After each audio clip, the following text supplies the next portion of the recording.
बिस्मिल्लाहिर्रहमानिर्रहीम। क्यों? ओके जी बिस्मिल्लाहिर्रहमानिर्रहीम। कल हम नैब इस्लामाबाद में थे, आज नैब कराची में।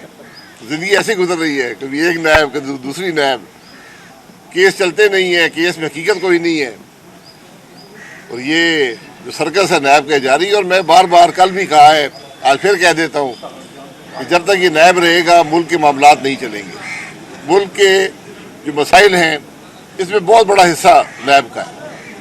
तो मैं वज़ीर साहब से फिर गुजारिश करूँगा कि इस इदारे को ख़त्म करें, इसको जड़ से उखाड़ कर फेंकें, वरना मुल्क के मामलात नहीं चलेंगे।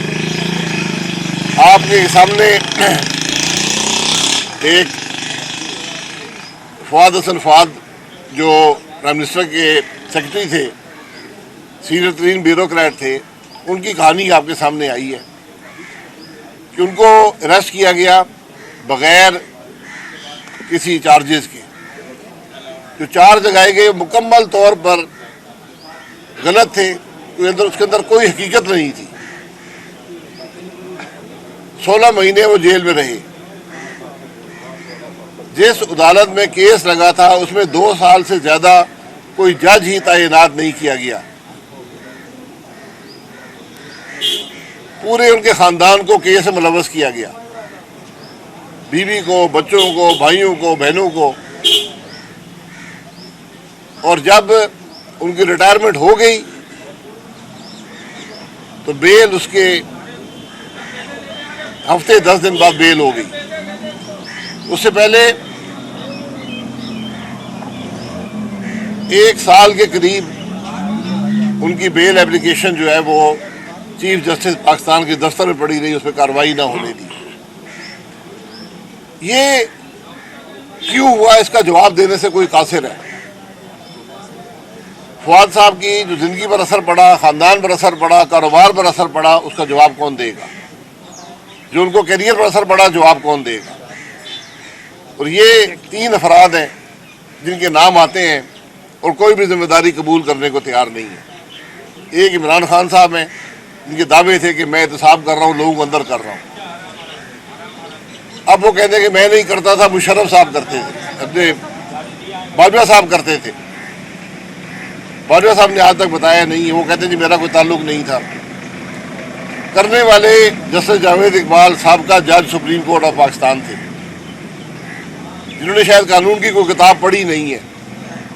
वो कहते हैं जी कि मैं तो बड़े दबाव में था, ब्लैकमेल होकर मैंने ये सब काम किए हैं। तो ये अफराद तो ये करते रहे। तो जिन लोगों को अदालतों में घसीटा गया, आज 4था साल है हम इस अदालत में हैं। हम तो कहते हैं केस चलाए, अब केस चलाते क्यों नहीं है? आज तक केस चला नहीं है। इस्लामाबाद वाला केस है वो भी नहीं चला, और ऐसे सैकड़ों केस हैं। तो मैंने जो नए चेयरमैन आफ्ताब सुल्तान साहब हैं, उनकी खिदमत में कल भी गुजारिश की थी कि हमें आप छोड़ें, लेकिन ये गरीब लोग जो केसों में भरे हुए हैं, जो अदालतें भरी हुई हैं ऐसे लोगों से, केस 10-10, 15-15 साल से पड़े हुए हैं, लोग 3-3, 4-4, 5-5 साल जेल गुजार चुके हैं और उनके केस नहीं चलते। ये इंसाफ का निज़ाम तो नहीं है, इसका और कोई नाम हो सकता है। मैं ख्वाजा नवीद साहब से कहूँ वो बता दें कि क्या है। इंसाफ तो यहाँ कोई नहीं है, ना इंसाफ के तकाजे पूरे होते हैं।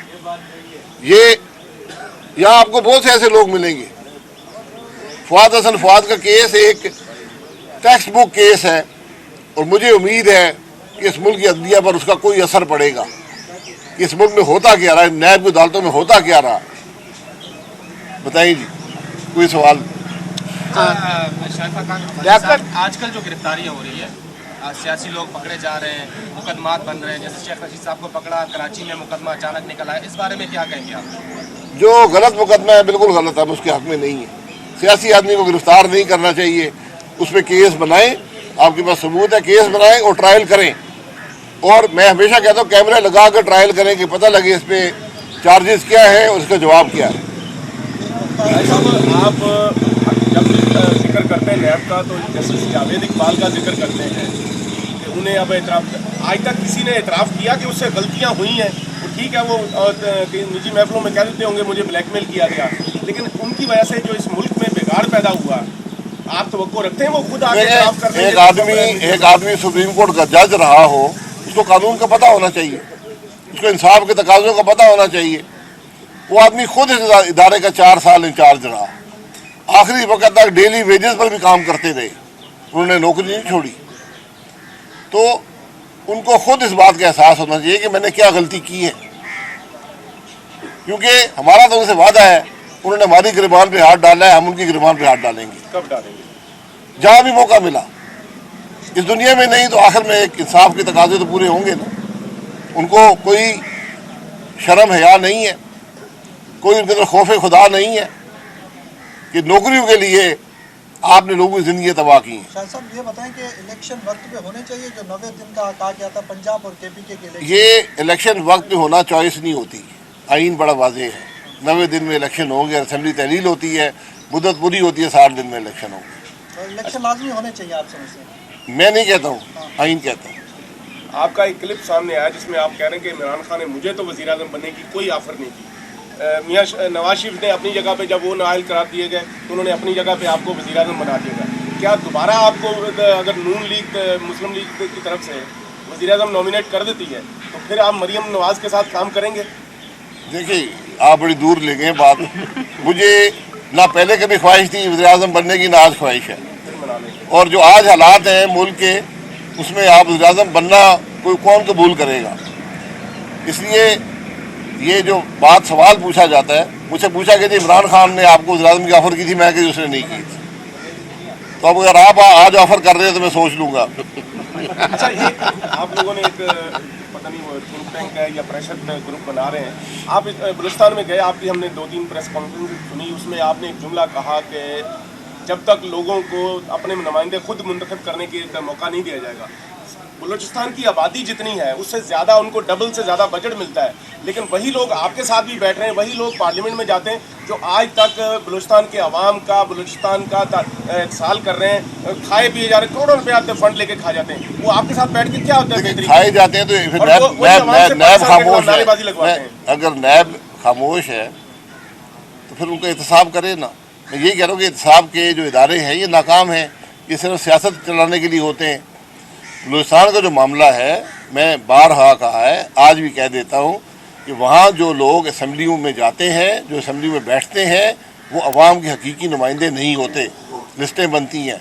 आपके सामने मशहूर केस है, एक आदमी था, इलेक्शन लड़ा, 50,000 वोट से हार गया, 52,000 वोट जाली निकले, तीसरे नंबर पर था। वो 4 साल इस कौमी असम्बली का डिप्टी स्पीकर रहा और उसका मामला सुप्रीम कोर्ट के स्टे से चलता रहा। आज भी रशीद रसानी साहब कह रहे हैं मुझे इंसाफ कब मिलेगा, इलेक्शन तो वो जीते हुए थे। ये जो मामलात हैं, हमें इनसे बचना चाहिए। सर, एक चीज़ कि अभी तक ये वाज़ेह नहीं हो रहा कि आप मुस्लिम लीग छोड़ रहे हैं, या मुस्लिम लीग भी समझ रही कि आप उनके साथ हैं, अपोजिशन भी समझ रही है अब आप अपोजिशन में हैं। कहीं आप वो जो टेक्नोक्रेट का एक शोषा छोड़ा जा रहा है, उसके लिए कोई ग्राउंड तो नहीं बना रहे? पता चले कल आप टेक्नोक्रेट के हट बन के वज़ीर आज़म। मैं कम से कम 22 टीवी प्रोग्राम कर चुका हूँ, इन सब बातों की वजाहत कर चुका हूँ। मैंने ज़िंदगी में किसी टेक्नोक्रेट का हिस्सा, कोई इस्टेब्लिशमेंट के साथ में कभी नहीं चला। मेरा असूल बड़ा वाज़ेह है कि पार्टी में एक चेंज आई है, मरीम नवाज साहबा जो हैं उनको लीडरशिप रोल में लाया गया है। मैं पार्टी के साथ हूँ, इसी पार्टी में आया था 35 साल पहले और यहाँ से घर जाऊँगा, कोई और जगह मेरे पास नहीं है। पार्टी के लिए काम करूँगा, जब जो पार्टी जिम्मेदारी देगी मैं उसके लिए हाजिर हूँ। अच्छा शाह साहब, ये बताएं कि एपीएससी होने जा रही है, उसमें जो है वो इमरान खान को दावत दी जा रही है, क्या समझते हैं इमरान खान को इस एपीएससी में आना चाहिए? जिस तरीके से कल तहरीक इंसाफ के लोग कह रहे हैं कि इमरान खान जो है वो सरप्राइज़ दे सकते हैं, एपीएससी में जा सकते हैं। एपीसी में जाना सरप्राइज़ नहीं होगा, एपीसी में ना जाना मेरे लिए सरप्राइज़ होगा, क्योंकि मामलात मुल्क के हैं। और खैबर पख्तूनख्वा में जो वाक़या हुआ उसके बाद ये मामलात, अब उसकी ज़रूरत पड़ी है कि सब मिलकर एक पॉलिसी बनाएं और इस खराबी का मुकाबला करें। इमरान खान साहब इस मुल्क के एक पॉलिटिकल लीडर हैं, नहीं आएंगे तो नुकसान उनका होगा, मुल्क का नहीं होगा। अच्छा, चौधरी निसार अली खान के हवाले से सवाल करते हैं कि उनका क्या पार्टी में दोबारा लाने की कोशिशें की जा रही हैं? मुझे किसी बात का इल्म नहीं है जी। पार्टी में आप खुद जाते हैं या बाहर जाते हैं, आज तक किसी पार्टी ने किसी को निकाला नहीं है। अच्छा, एपीसी से कोई मामला बेहतर होने की चांस है? क्योंकि हमने देखा एक साल में तो पीडीएम मिलके तमाम जमातें मिलके कुछ नहीं कर सकी, बल्कि ज़्यादा मुसीबत में फंसी आवाम। मुशावरत जब होती है तो हल निकलते हैं। जो मुल्क के मामलात हैं, आप मईशत की बात करते हैं तो बात बड़ी लंबी हो जाती है। ये हालात इस हुकूमत के पैदा करदा नहीं है। या आपने इन मामलात को कुरेदना है या आगे मसाइल का हल करना है। मसाइल का हल उसका बड़ा बोझ है अवाम पर, इसमें कोई दो राय नहीं है, और ये चंद दिनों का हल नहीं है, ये सालों पर मुहित होगा। अच्छा, मरियम नवाज कहती हैं कि शाहिद अब्बासी साहब मेरे बड़े भाई हैं, अगर वो बड़े भाई के पास चल के घर आ गई तो फिर क्या होगा? अगर बड़ा भाई चल के उनके घर चला गया फिर क्या होगा?